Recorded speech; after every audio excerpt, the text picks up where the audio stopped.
dévolution du pouvoir, normalement dans beaucoup de systèmes démocratiques, se fait par jeu d'élection.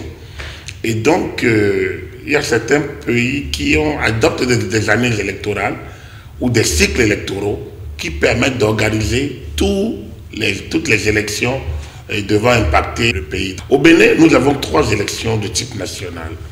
Et on n'a pas d'élection régionale. On n'a pas d'élection locale en dehors. Donc, quand il y a 3 élections de type national, c'est que j'englobe en même temps des élections locales qui sont des élections qui ne sont pas nationales. Mais qu'il ne faut pas, il y a 3 types d'élections. Nous avons l'élection présidentielle, nous avons les élections législatives et nous avons les élections locales, municipales et communales. Alors, ces 3 élections sont alignées sur 2 types de mandats. Nous avons le mandat de 4 ans, qui est un mandat constitutionnel, en tout cas qui jusqu'à l'adoption de la loi 2019-40 du 1er novembre 2019 portant amendement à la loi 90-032 du 11 décembre 1990 portant Constitution de la République du Bénin. Donc jusqu'à la révision de la Constitution, le mandat du député était de 4 ans. Le mandat du président de la République, 5 ans. Le mandat des élus locaux, 5 ans. Désormais, le mandat du député est de 5 ans. En cas de vacances définitives de pouvoir au niveau du chef de l'État, il n'y a plus d'élections organisées en 3 mois. Ces 2 réalités cumulées et le fait de projeter une période de transition de mandat entre les élus locaux et les législatifs et les élus du peuple à l'Assemblée nationale, tout ça réuni nous conduit vers 2026. Ça dit quoi? Le groupe des experts a fait du bon travail en disant il ne faut pas toucher au mandat du président de la République. C'est sacro-saint. Il faut laisser ça. Il ne faut pas toucher. C'est un scandale. Du coup, est-ce qu'il fallait toucher au mandat de 2020, faire en sorte qu'il n'y ait pas les élections locales en 2020, les renvoyer en 2021, et raccourcir le mandat des députés qui est en cours actuellement? Non, parce que les députés ont un mandat de 4 ans. Ils sont déjà élus. Il ne faut pas raccourcir le mandat, alors que je demande mon mandat en me disant que je suis là pour 4 ans. Et puis, je me retrouve avec un mandat de 3 ans, de 2 ans. Ça n'a pas de sens. Donc, alors, les députés qui sont là font rester jusqu'au bout de leur mandat en 2023. Nous avons les élections locales et communales municipales en 2020 pour un mandat de 6 ans.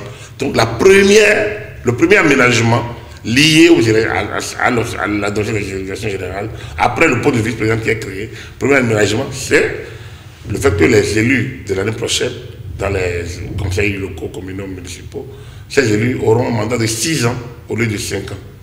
Exceptionnellement, 6 ans. Donc, le mandat va finir en 2026. Comme le président de la République qui va être élu en 2021, son mandat étant de 5 ans, comme je vous dis, on ne touche à rien de ce côté.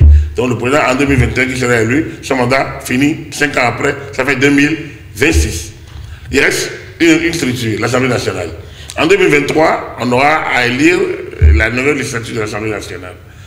Au lieu d'avoir 4 ans pour finir en 2027, ils auront 3 ans. Donc les députés qui vont être élus en 2023 auront exceptionnellement 3 ans. Le mandat va finir en 2026. Donc on aura donc les 3 mandats finis en 2026. On peut faire des élections générales. C'est des économies en plusieurs matières. C'est des économies d'abord au niveau purement macroéconomique, au niveau économique. On réduit les coûts d'organiser des élections. Parce qu'organiser 3 élections en 6 mois n'est pas organiser 3 élections en 3 ans, en termes de coûts.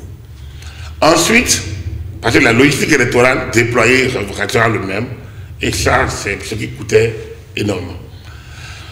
Mais l'autre intérêt de cela, c'est les coûts psychosociologiques, les conflits de famille, l'essoration de l'administration. L'organisation des élections fait que l'administration est essorée. Les gens ne travaillent pas. Il y a une crise, tout le monde est en campagne. La productivité baisse. Aujourd'hui, tout ça va se régler. Parce qu'une fois passé l'année, les élections, on rentre dans un quinquennat. Au moins, on est sûr qu'on a 3 ans pleins de travail avant que peut-être la politique ne reprenne foi au champ.